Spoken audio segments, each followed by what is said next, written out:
But when you sadly when you get to be our age, you do tend to go to funerals. You're like, what are people remembered for? Nobody's ever remembered for shipping this piece of software. Nobody, right? Nobody's ever remembered for like the business things they did. They are remembered for like helping people in their careers. They are remembered for the promotions and helping people start their own businesses and giving back to the community. So at the end of the day, I mean, we all say all this AI stuff is great. We're still all people, and it really matters what you can give back to people. I'm Lorne Rubis, the host of Culture Talks. So we talk to next gen leaders about addressing the world's toughest problems and building better workplaces. Today, I'm delighted to have with us Dr. Erik Selberg, who is a wonderful family man, very importantly, an Oiler fan. This is Edmonton Oilers, I'm just saying. Dr. Selberg has his PhD from the University of Washington in computer science. He's a very, very seasoned exec. He's been with Amazon, Microsoft, eBay, and a variety of other companies. You can check him out on LinkedIn and in a variety of other places if you search him, search out his background. Highly accomplished guy, really knowledgeable, obviously, about the emerging world of artificial intelligence, and also has really been actively engaged throughout his career in the supply chain, and so really knows a lot about logistics. And as we do here, we bring in these wonderful leaders to share and impart their kind of ups and downs over their careers and impart whatever insights that they can. And so, Erik, welcome to Culture Talks. Thank you. Really appreciate the kind words and glad to be here. And Erik is also now the co-founder of a company with one of the coolest names I've ever run into, Wild Zebra, and he's in stealth mode with his founder and their early day startup. We're gonna invite you to have a little peek behind the curtains with Erik here in a minute, and he tells us a little more about. But before we do that, and this podcast won't be released until after the Oilers play, and maybe even after the series with Las Vegas is over. But I want to get your prognosis. What are you saying? What's your prediction? My honest prediction, and people are going to kind of cringe if they're fans of the Oilers here. I think it's going to be Oilers in six. I expect them to win the game tonight. It's going to be hard fought. I suspect Vegas is going to hold serve back down in Vegas, and so it's going to take 6 games.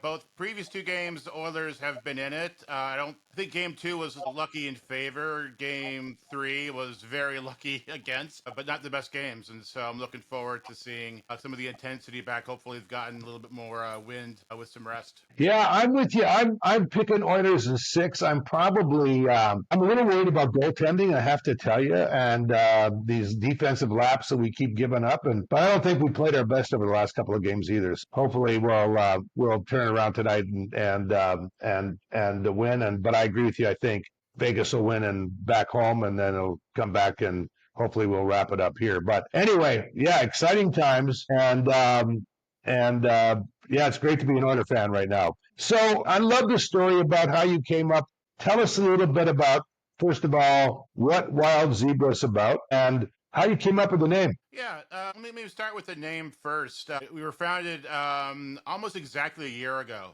May a year ago. And when you're kind of going through naming things, you go through the whimsical, you go through the I'll call it the creative typo names, right? Because you can't get the word you want, so you have to alter it a little bit. And in the news, I'm located down here in Seattle now. A bunch of zebras had escaped near Seattle. They were being transported from somewhere to somewhere else for reasons, and they got out. And so, if you were kind of in rural east side Seattle, you might stumble across some zebras. And they caught a couple of them pretty quickly, but one was just on the lam for like 2 weeks. And we just kind of were thinking about it. It's like a wild zebra. It's like you don't really see them most of the time unless you're in sub-Saharan Africa. But when you do, it's kind of amazing and awesome. So we kind of started with that, which is something, interesting, amazing, awesome, easy to spell, always an important thing for a website. And I'll get to also why we picked the name. So our product is an educational technology. So really it's something to help kids learn. And so when you're giving something to kids, right, it needs to be something that, a fifth grader can easily grasp. So something fun and whimsical as opposed to very, very corporate. What our thesis is, over the next probably couple decades, it's not going to be next year, but over the next couple decades, everybody in the world is going to have at least one, if not a couple, AI based learning systems to help them figure out stuff. We already have basics of this. They're called search engines. We've had artificial tutors before. They're called books. But the technology is such that you can really pinpoint what you need to learn, and the technology can kind of teach you in different ways. Here's a book for everybody, or here's what you found on Google. If you need to learn in your language, but what's there isn't present in your language, you can do that. So we kind of believe that's the future, and we're starting off by making a educational product for teachers, so that effectively they can have, in a class of 30, they can have 30, automated teaching assistants help them teach kids. So each one is hyper personalized to the individual child, takes their interests at heart, takes kind of where they're at in the lesson plan, creates a model there, and provides them, with challenges that help get them to where they need to be. And finally, in the business, most teachers' kind of success is their students have mastered 80% of the material presented. Doesn't really matter what 80%, but as long as, they're kind of at a B level, that's success. Because again, it's 1 to 30. And next year there's another group of 30. For a parent, you want it to be 110%, 120%. You want your kid to be thriving and achieving more. And if the teacher's goal, which is again not saying anything bad about teachers, my mom's a teacher, is not to get all the kids to a higher level, you need to do something. And so what we really want to do is help the teachers and help parents, enable the education system to be much better than it is today. And you do that with something that's cost effective, as well as, just changing the game up. So that's where we're at right now.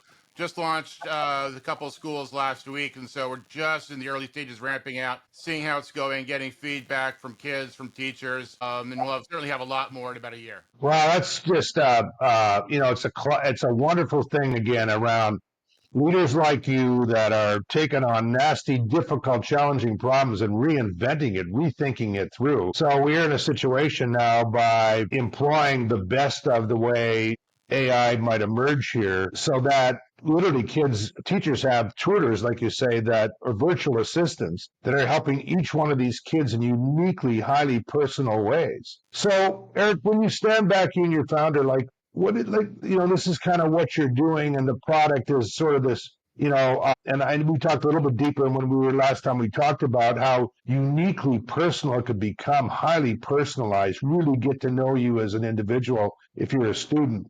The underlying why and purpose behind Wild Zebra, what would you say your deep why is? Like what's driving you? Well, one of the things that I've always been kind of very passionate about is helping people just like embrace new technology, but do so in a way that helps them where they're at. Like I was fortunate enough to kind of be of age in technology when the web was just starting, and one of the first problems was search. It's like you have all this information, how do you find it? Right. And really what kind of emerged from that, now we all take it for granted. It's like the Googles of the world, the Bings of the world.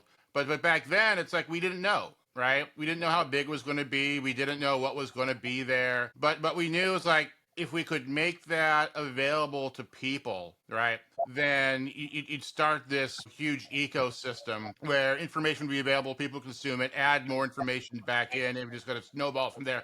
That's pretty much what's happened, right? You just see so much information there that wasn't available or difficult to get to. If you were fortunate enough to have a great library in town, you may be able to go to the library. But if you were living, somewhere more rural, you didn't have access to this. Now you do, right?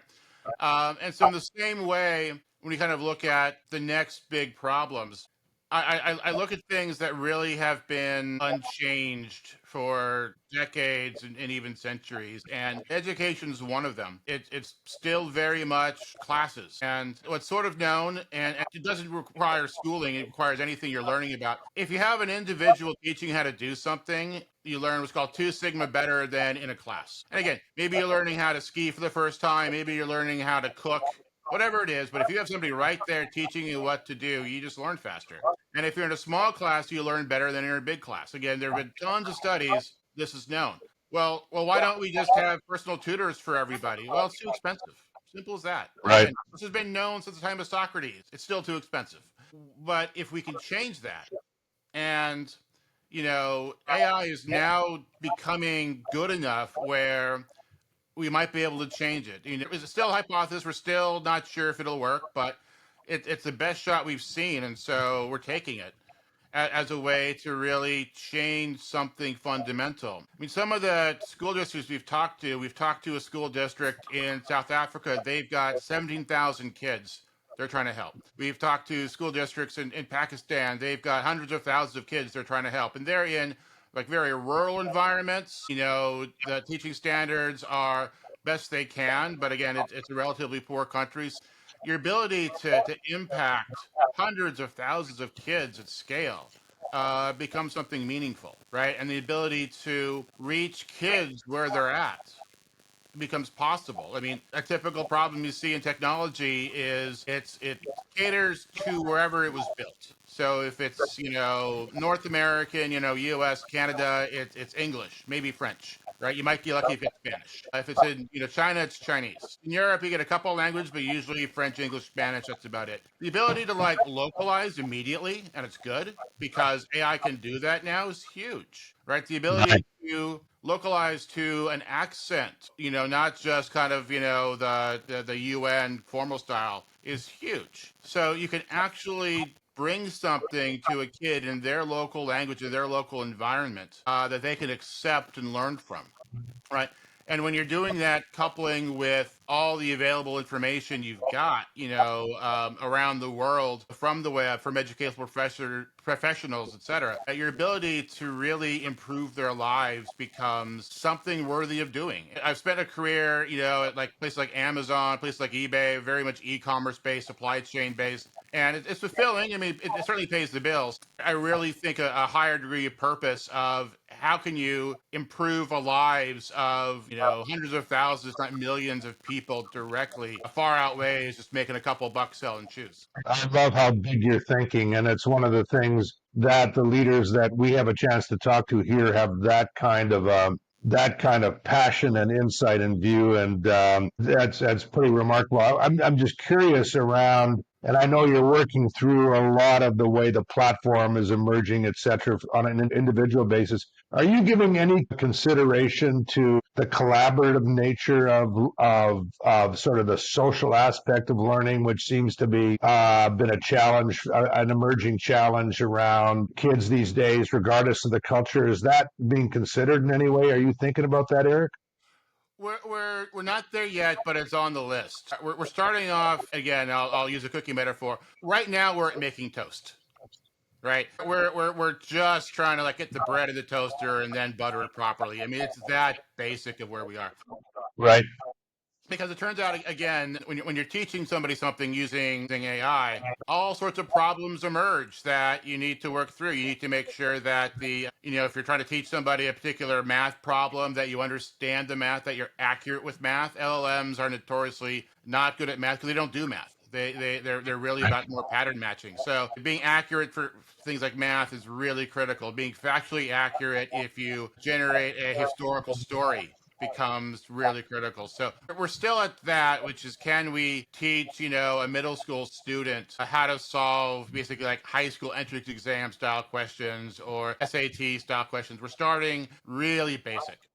Right. If we can prove that we can teach somebody something really basic, we kind of understand that. And then suddenly we can expand it. We can do more social or group learning where it's like a small group of kids and an AI. We can actually, the thing that the people in South Africa to do. And while we're talking to them, they have cohorts. So they have of their 17,000 kids across all their schools, they group them every 2 weeks into cohorts to learn stuff, and then they update the cohort every 2 weeks. And so we're very much interested in trying to figure out how do we help education systems like that, where you've got a new group every couple of weeks and you're trying to make sure that this group learns what they need to learn in a very short timeline. But definitely thinking about it. We're just not there yet. Yeah, and I just love the fact that, like you say, you're just making toast right now and getting all the basics. But it's such a big thought and such a big opportunity. I'd like to just transition or kind of rewind a little bit back into your time and your learning from being an exec in all these major companies. If you were to give some insight to our listeners around, what are the lessons that you kind of took away from that ride and more corporate in the more corporate world, and what lessons are you hoping to bring forward into Wild Zebra, and what are some that you're hoping to leave behind? Oh, great question. So certainly, I mean, my history is I would do startups because I need to be in a small company focused on new technology and a problem, and then go apply that in a big company where you've got the scale, you've got the build out. And this is one of the times I'm trying. Okay, let's see how large we can make this one. As opposed to after a couple of years switching back. So a big thing about established big companies is they figured out what they're doing for the most part, which is they're selling a particular product, whether it's an e-commerce site like Amazon, whether it's technology like Windows and Office like Microsoft. They're selling a particular thing, and the company gets good at doing that. And really amazing companies are able to do a second thing, right? And every now and then a company does a third thing, but that's like hyper rare, right? You can maybe like point to Microsoft and Amazon saying, well, they've got their consumer business or their technology business. Now they got the cloud too. But like next to no company does multiple things unless you're talking about some of the Asian conglomerates. And that's just because everything becomes challenging, right? If you're spending time talking to customers, individuals, you don't really spend time talking to corporations that do transactions in a different way. So kind of some of the learnings I've got is really figuring out what does a large organization need to look like to deliver what we're delivering at scale. The difference between like big companies and startups, my career has been, I love startups because you really understand the new technology, you can apply it.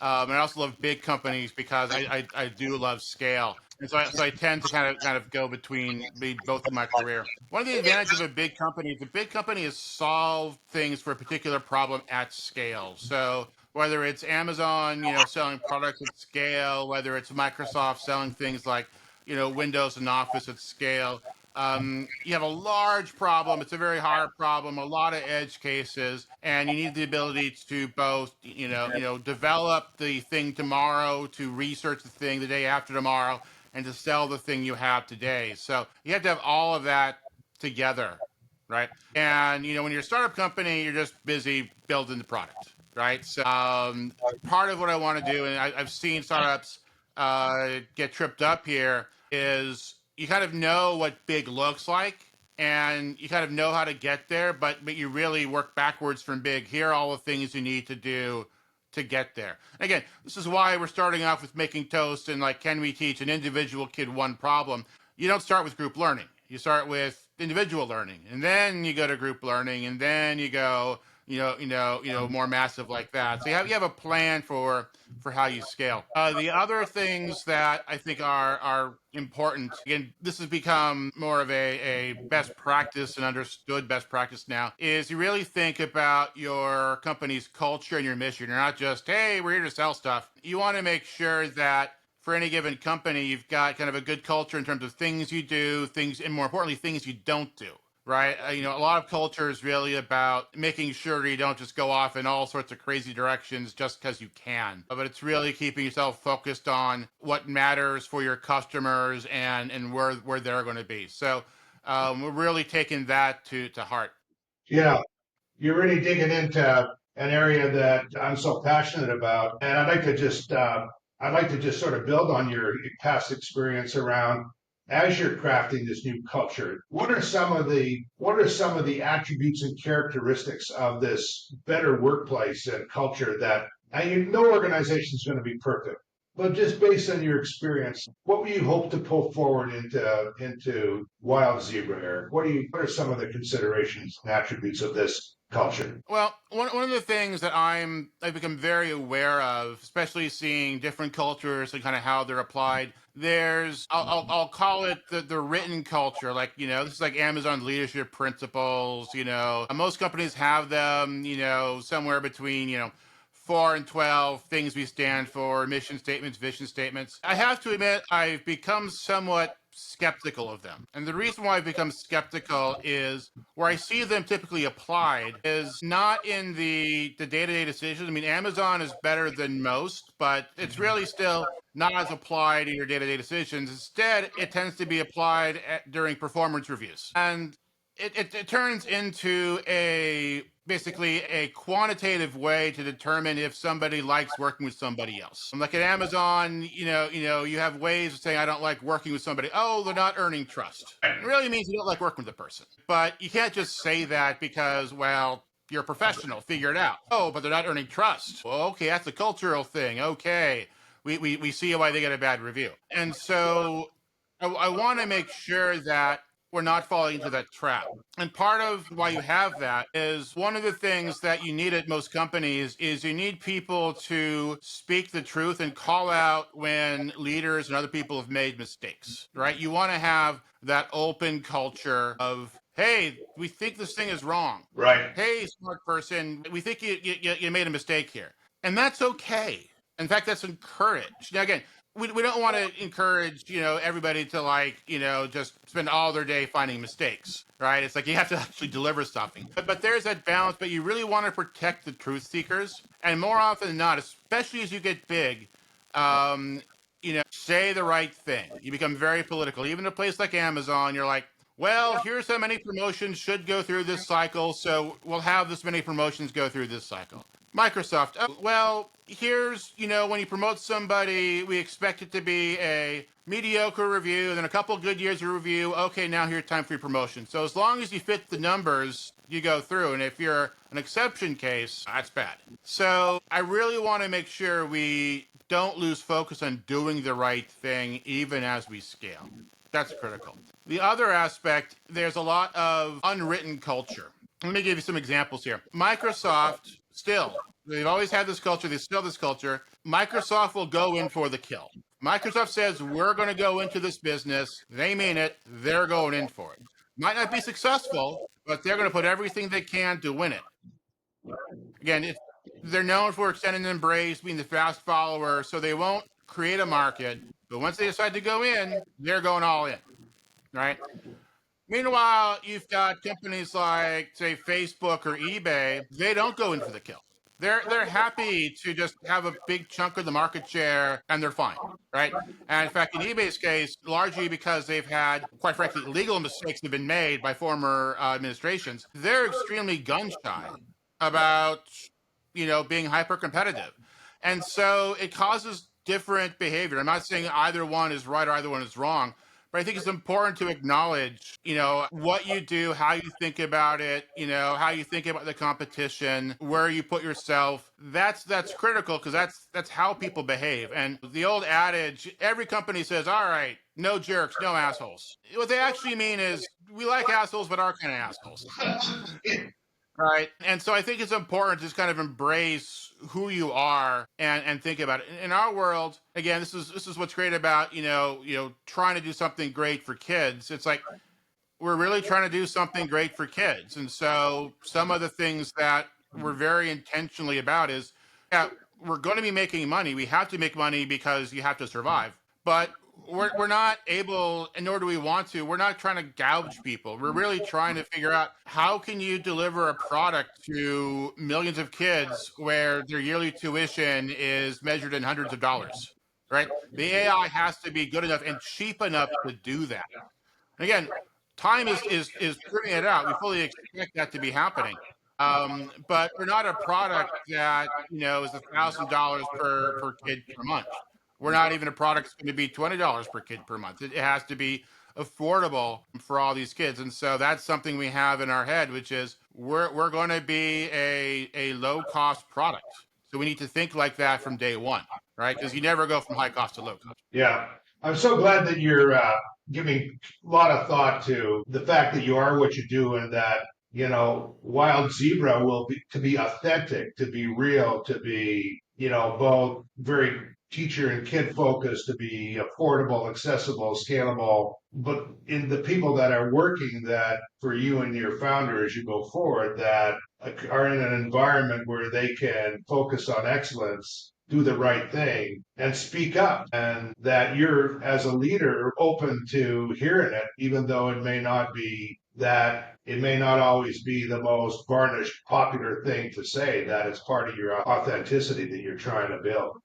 I'd like to just follow up on that in this way, that of the best leaders you work for, the leaders that brought out the best of you in all this journey that you've been on, how have they brought out the best out of you, Erik? And then what are the leaders that have where you've not been at your best? What have they done to diminish, sort of take away your ability to flourish? Yeah. Well, let me kind of go back. We've actually, I mean, we're still small. One of the things that I do is like, I realize, hey, I've been around, we both have the same color hair, it's getting there. And we've got a bunch of folks who are just fresh out of college on the team. And I totally get that I'm intimidating just by being experienced and being a co-founder, and they're like fresh out. So part of what you do early on is you kind of celebrate being wrong. It's like, when somebody has a great idea, you bring it up, it's great. And if somebody has a less good idea, right? You don't just beat them up. You kind of walk them through why it might be the not best idea on the planet. You kind of have to balance that. And this kind of gets into, I kind of look at three different styles of leadership, right? I mean, so much gets dumped into leadership. One aspect is the coach. So the coach is trying to get the best out of people who are already committed to doing the best they can and are aligned for what's going on. Like, again, we talked about the Oilers today. Chris Knobloch, their coach, he's just trying to get the best out of the team, but it's not like the team needs any prompting to try and win. That's what they want to do, right? So he's trying to enable them to be a little bit better, to do this thing or don't do that thing. But everybody's aligned already. Another side of leadership, I mean, you see this most often in business, I think, is the organizer. So you have a bunch of people not quite sure what to do. How do you kind of, herd the cat so that they're all aligned and working in concert to build this thing greater than the sum of any individual parts? And more importantly, that you don't have too many people just sitting around waiting, right? You actually are able to get everybody's time and apply that appropriately. As you scale, that becomes incredibly hard, incredibly difficult. Right. And then the final bit, this is what I kind of view as like real leadership, is the dangerous part. So a lot of leadership is dangerous, which is you're trying to convince a bunch of people to do something that they otherwise wouldn't, to kind of change the state of something where there's a degree of failure involved. You might not get it. It could be impossible to get. It could be that what you're trying to do is too hard. You might have execution problems, whatever it is, right? And in order to be like a great leader, you have to be the one to take all the blame. No matter what happens, it's on you, right? But you also don't get any of the credit. The credit all goes to people doing the work. When I look back at my career, the people who I look up to and I think, this was a great person, I'd work for them in a heartbeat, tends to be the people I see as leaders who we did something kind of bold, kind of dangerous, there could have been, severe repercussions. Sometimes there were. But ultimately, I knew I was empowered to go and do it. And it was safe. I would learn things. My manager would have my back. The leadership would have my back, right? So this empowered me to be bolder than I otherwise would, right? To really kind of get things done. In contrast, where I've struggled, and often this is like, all right, one of us needs to go, and usually it's not the boss who goes, so it's me. It's been where it became really clear that I'm on my own. And I'm going to pick again on a former company, one of their leadership principles from eons ago. This is 20 years ago. They had like six, they put them on walls everywhere. Five of them were useless and boring. It was like, you're accountable, right? You're responsible. I mean, it's just platitudes like that. It's kind of like our buildings have walls. It's like, you can't have a company where nobody's accountable, right? And a great way to look at all the written principles is, can some organization or company have the reverse and be successful? If they can, that's interesting. If they can't, you're just saying your building has walls. The only one that Microsoft had where you could reverse it, takes on big challenges. Tons of companies out there take on small challenges, and they're very successful. You could argue places like McDonald's, no big challenges. They just serve burgers. They're very successful, right? But Microsoft very explicitly, we take on big challenges. Now, here's the rub, and this chain has changed over the years at Microsoft.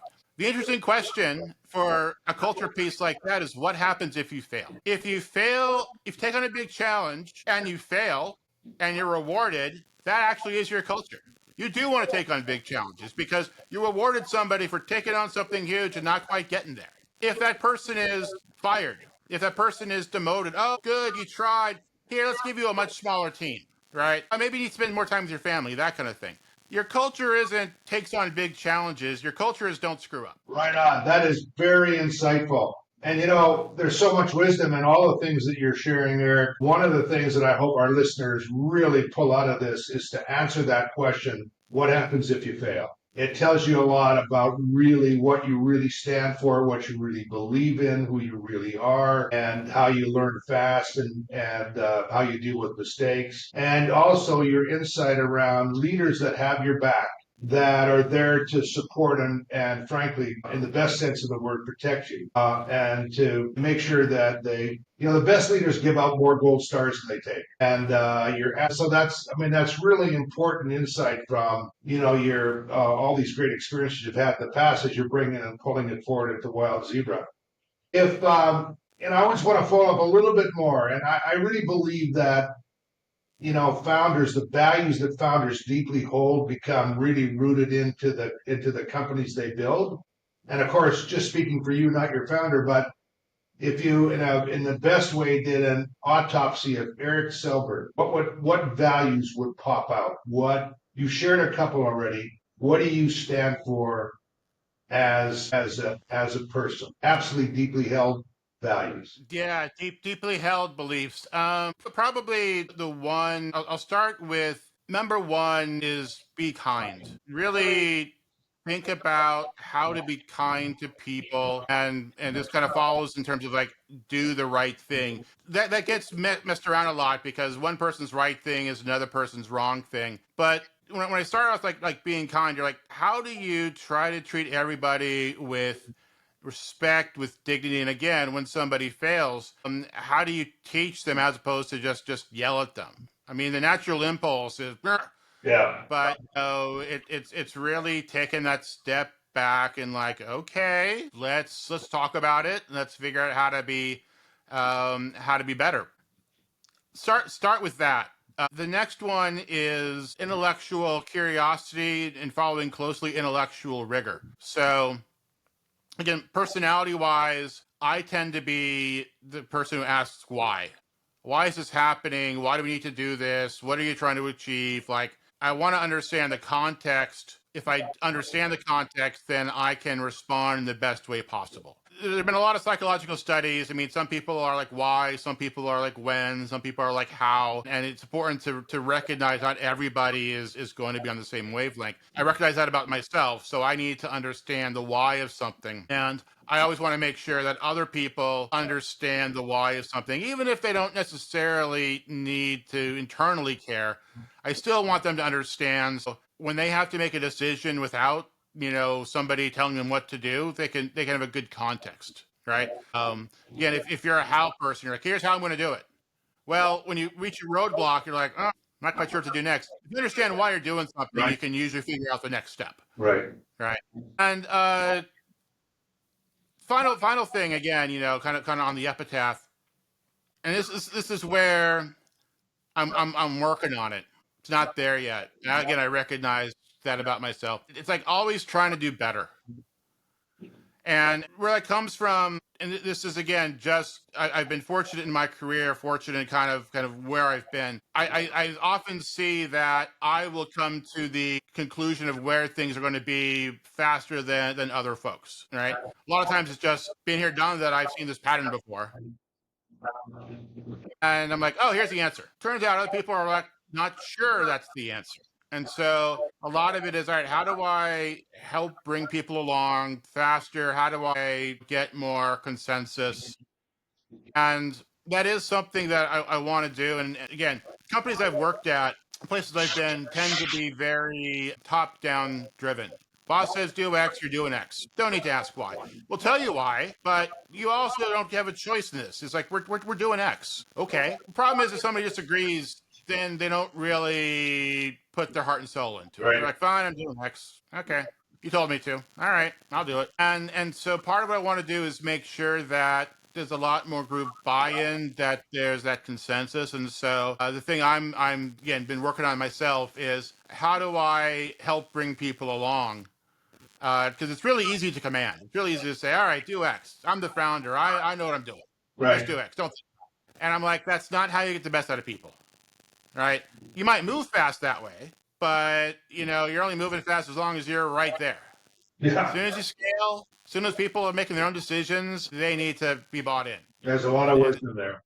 So a number of our listeners are going to be people that are in current, what I would call well-established enterprises, either, the small, medium, big, and they've got a big thought. They want to be bold. I mean, you're not this startup that you're not exactly a graduate kid in a garage in Mercer Island. Yep.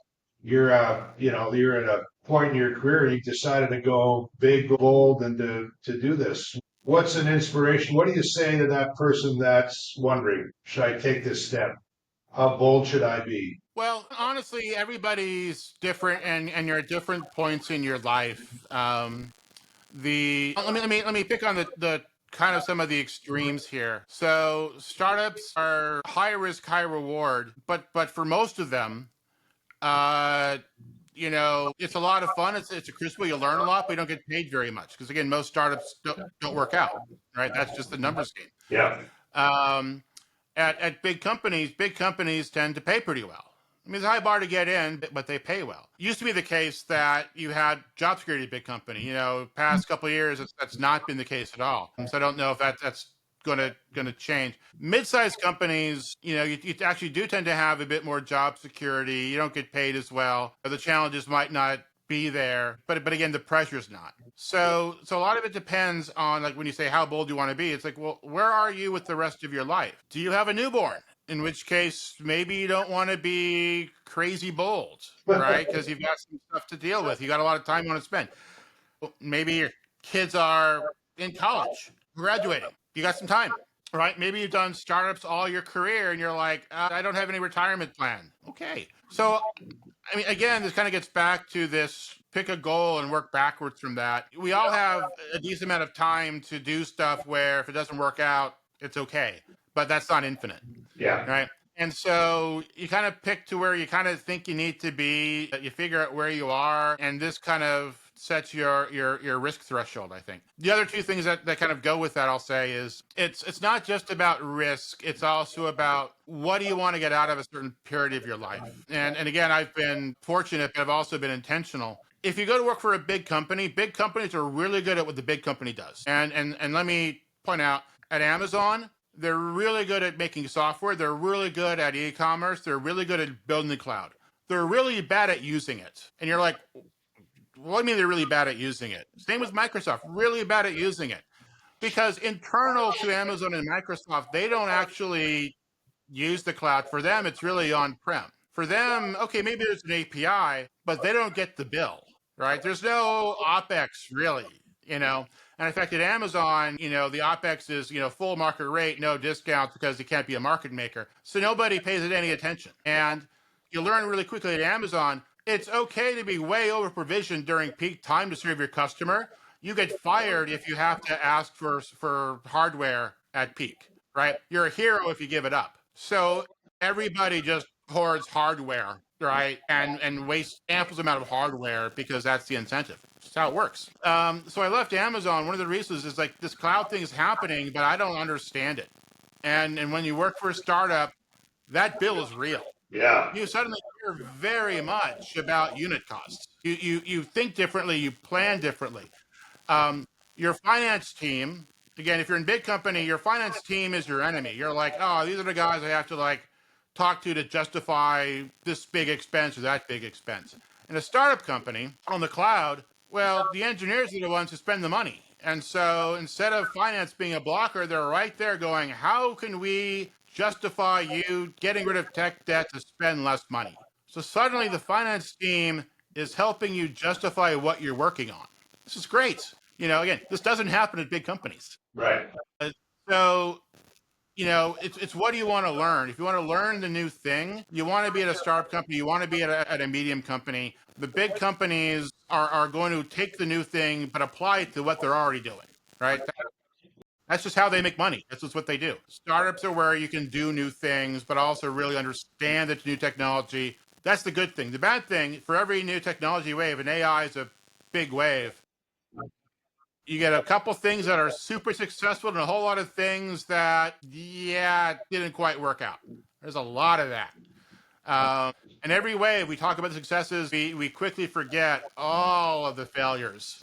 All the startups that never went anywhere. We're talking about how great Instacart is. We've all forgotten about Cosmo from 15 years ago. That was Instacart before Instacart. Yeah. Right. So again, you need to be as bold as you can be. Again, don't just jump out of a plane without a parachute. Know your risks and kind of know what you're getting into and what you're trying to get out of it, not just the cash. Yeah, and I love that idea about, what do you really want to learn and and what do you really want to accomplish and work your plan backwards and of course apply your risk accordingly. Yeah, and I know bold's a very individual decision that weighs all those things, but you're an inspiration and really it's incredible what you're thinking about in terms of the kind of impact that and I know you guys have got a long way to go. You're only making your first piece of toast here. You're only a long way to go, but the impact you could have could be just immense. Any kind of wrap up kind of hopes or wishes there or any other kind of words of wisdom for our audience? Yeah. Well, let me kind of close with this. I know you're talking about culture and leadership and scale, helping startups. So when it comes down to doing something, right? I think there's a time in everybody's life where it's like, all right, I got to pay the bills. And it's okay to do something that may not be the most inspiring thing in the world to you, but you're like, okay, it pays the bills. Don't let your life be paying the bills, right? Really, when you have an opportunity, either because you're young and you don't have a whole lot of bills to pay or because you're old and you've paid most of your bills, really take that stab about how do you make the world a better place. And it doesn't have to be, how do I make millions of people improve their life? It can be about, small groups. But, when you sadly, when you get to be our age, you do tend to go to funerals. You're like, what are people remembered for? Nobody's ever remembered for shipping this piece of software. Nobody, right? Nobody's ever remembered for like, the business things they did. They are remembered for like helping, people in their careers. They are remembered for, the promotions and helping people start their own businesses and giving back to the community. So at the end of the day, we all say all this AI stuff is great. We're still all people. And, it really matters what you can give back to people. So, what you're able to do, how you're able to help. That's the thing that gets remembered.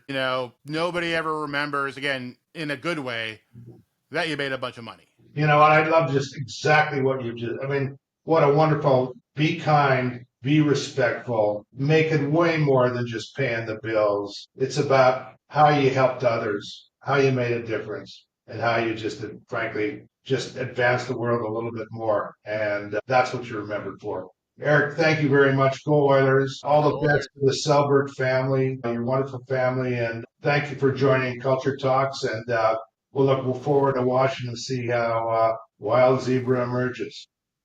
Sounds great. Appreciate it. Thanks for having me. Thanks a lot, Erik. Bye for now. Bye-bye.